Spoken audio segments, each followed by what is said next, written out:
welcome back. My name is Caitlin. If you're new here, hello. Today we are doing something a little bit different.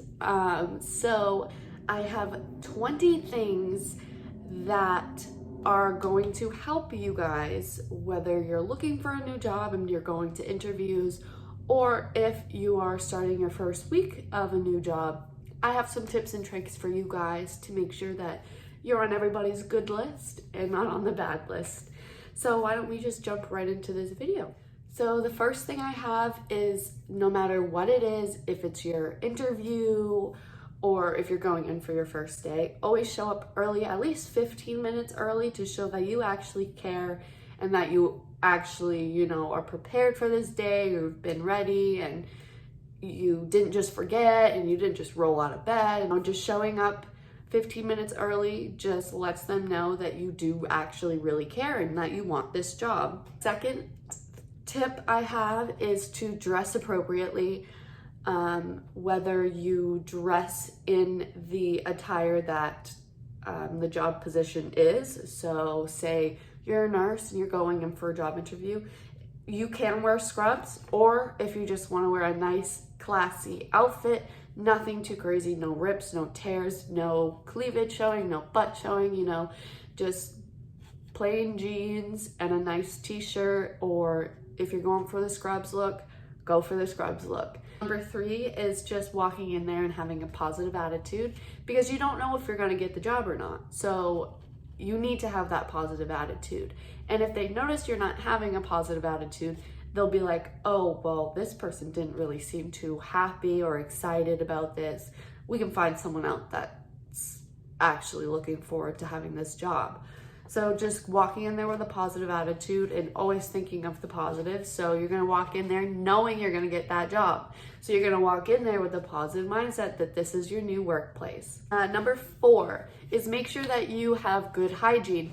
So shower before your interview. Don't go into your interview with bedhead or greasy hair, or if you have body odor, please put on deodorant. Like we don't want to smell that either. Like if you don't, please just have good hygiene. Make sure you brush your teeth, make sure your hair's looking good. Like I said, shower. If you have facial hair, make sure your shave you look nice and trimmed up and everything, because a lot of the times nowadays, if you do have bad hygiene, people won't take you. So it's super important to have the good hygiene to show them that, again, you actually care. Number 5 is to meet all of the employees there and get to know their names, and do it quickly. It's hard for me to learn names, but after a while it gets easier. So if it's a small little corporation, you'll be there's no doubt in my mind you won't be able to memorize their names. So try to just memorize their names, because again, it shows that you care and it shows that you're listening. And that's a huge thing, because if you're coming into a new place, they'll be training you. And the one thing they want to make sure is that you're actually listening to what they're saying. And that goes along with number 6, which is just be an active listener. No matter if it's stuff you've heard before or you've never heard it before, you need to listen to it, because every place is different no matter what field you're in. If you're going into a medical field, each place, each state, everything's different. So you need to make sure you be aware of that and listen, because you don't want to go into a situation and it just be at 360 degrees, switch on you, and it be completely different because you weren't listening. You know what I mean? Number 7 is to take initiative. So if you have been working for at least a week and there's downtime, instead of going to ask someone if you can take out the trash or if you can file these, just go do it.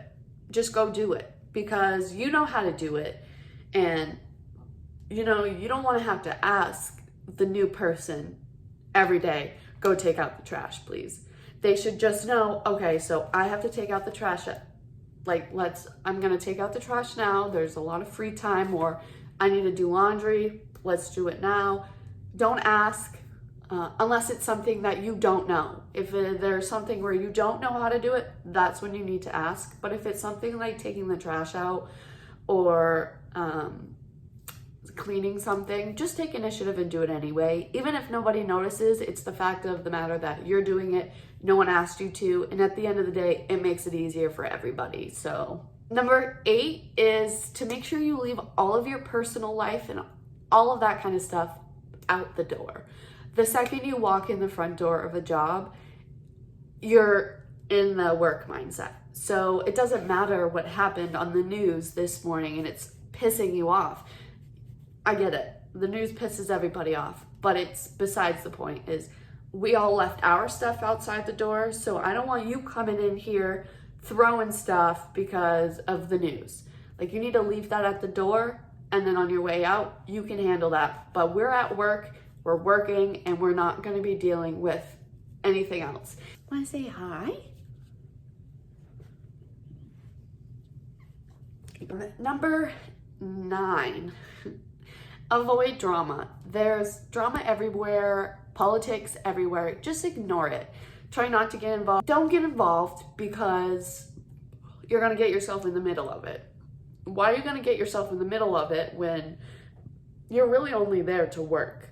You're not. It's all going to come back and circle to you and hit you right in the ass. Like, it will, without a doubt. Number 10 is to always say thank you. So if somebody helps you with something, just make sure you say thank you and show them that you appreciate the help. Number 11 is to always ask for help. So like I was saying earlier with taking initiative, take initiative on the things that you know how to do. If there is something on the computer you don't know how to do, you need to ask for help. How are you going to learn if you don't ask for help? Majority of the time, you're not going to do it right the first time. It happens. Everybody does it. It happens. I had to take an IV out for the first time and I did it totally wrong. And then the lady came in and then she helped me. And so now I know that. Number 12 is to own up to your mistakes. Mistakes happen. Everybody makes a mistake. But the issue is when you make a mistake and like they sit everybody down and they're like, this person, somebody did this, like that's not right. Who did it? Don't sit there and be like, I did it and I'm sorry. I had no idea. And I take full responsibility for it and I apologize. I know now that that's not what I can do and I will change that. You'll be forgiven. You will be forgiven. If you take the initiative and you're like, hey, yeah, that was me. I'm like really sorry. I just didn't know I'm sorry. They'd be like, okay, it's fine. Just know for next time not to do it. Number 13 is to stay organized. I know a lot of people don't stay organized to begin with. They don't have an organized life.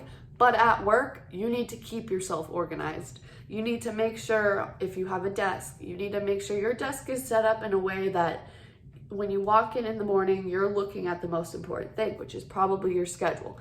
So when you walk in the morning, the first thing you're going to see on your desk open is your schedule, because you're going to sit down and look at it. This is what I need to do today. This is what's happening tomorrow. You get prepared for it. Then you set up for tomorrow. So say, because I work in the dental field, so say we have a really big procedure tomorrow and we have a little bit of downtime right now. I'm going to get myself organized and I'm going to get everything for tomorrow's procedure together and keep it all organized on its tray so that when I'm done with all my patients for the day, it's easier for me to just grab the tray that I already took care of, plop it on the thing, and just go on for the night. So keeping yourself organized, remembering where you put things and putting labels on things, writing notes, just write notes. Like, write notes for yourself and write things down. If I don't write it down, I won't remember. So just write things down. It's a very helpful thing and it will keep you organized. Get yourself a planner. Planners are great.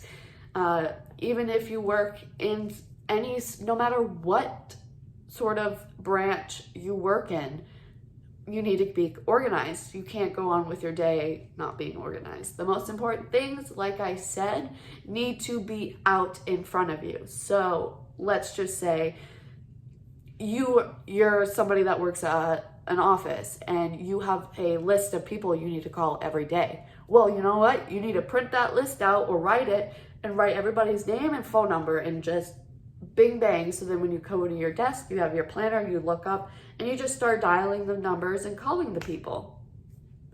Just keep organized just like that. Number 14 is to make friends and have lunch with your coworkers. So at my job place, we currently don't have a lunchtime, so we kind of just eat whenever we have free time. But if you have a designated lunchtime, I noticed that a lot of people will go out to their car and eat, which is fine. But a big thing to remember is that you're not going to create employee to employee bonds unless you are together all the time. You're together all the time, like Monday through Friday, you know, you see them.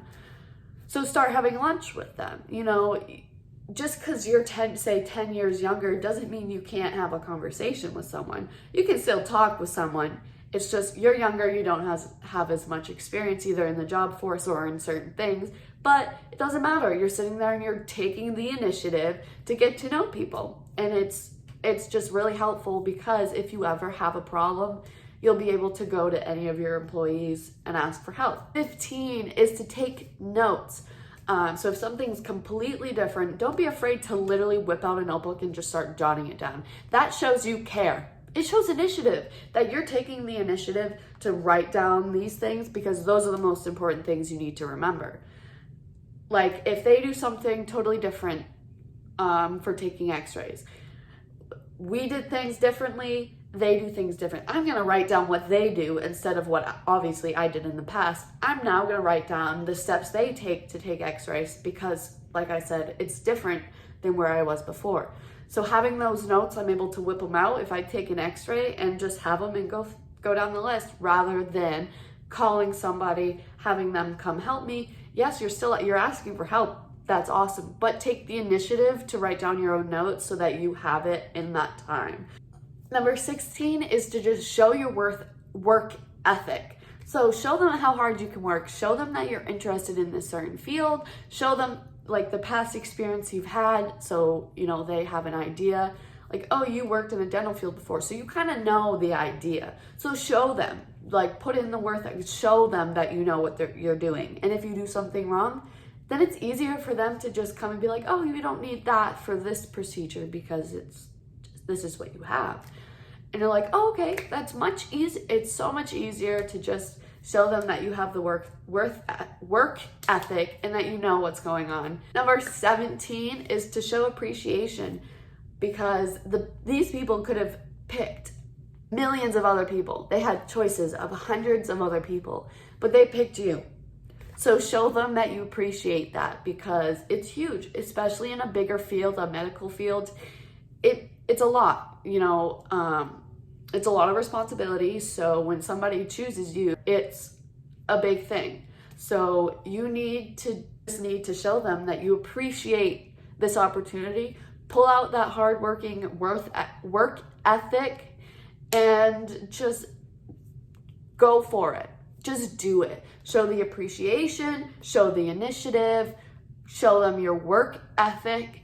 Do it all, and I'll tell you, they will not regret hiring you. They won't. There's no way. Number 18 I have is be more proactive. So ask for more work to do. So if you're done for the day and you have absolutely nothing, like you've taken all the initiative to finish certain things, but after that you just have nothing to do, go ask your higher up if there's anything else you can do. Because they may have something that's been on their mind all day and they just don't have the time to sit and do. And so ask them and they'll be like, oh shit, yeah, I do. Can you do this? And that takes a whole stress off of their shoulders and it helps them. It helps them a lot, and also it keeps you busy. So being able to go up to your employee higher up and ask if they need anything, it never hurts. Whether they say no, it doesn't matter. It's like, okay, you still asked. Number 19 is become a social butterfly. So kind of like I was saying when I was talking about having lunch with your employees, being more social. So talk, say good morning, say good night, you know, ask what they're doing for the weekend, ask if they had any plans just try to keep in contact with these people. Like I said, you see them every day and you work with them every day. So building a bond with them is going to make things so much easier for you, so you can go into work a lot more relaxed, and it'll just be so much easier. And the last one, number 20. Number 20, don't trash talk your last employer, because a lot of the times they request you to put on your application who your last employer was. So if you go talking crap about your employer, they're gonna go look at the references you gave or whatever you gave them, and they're gonna call them. They'll call them up and they'll talk to them, and the people, they'll tell them the real truth. You'll just try to hide the truth that they fired you, but you know, in reality, they fired you and you just hid it from them. So now you're talking crap about the place. Now they're gonna be like, now did she really just leave or did she get fired?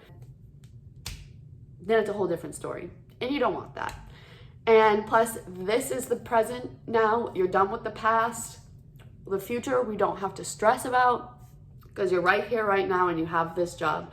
So don't worry about all the other coworkers you had to deal with prior, because you have new and wonderful coworkers to work with. So that's it, guys. Those were 20 things to help you guys with either a interview or starting a new job. I hope you guys enjoyed this kind of video. If you did, give it a big thumbs up and subscribe for more. Bye, guys.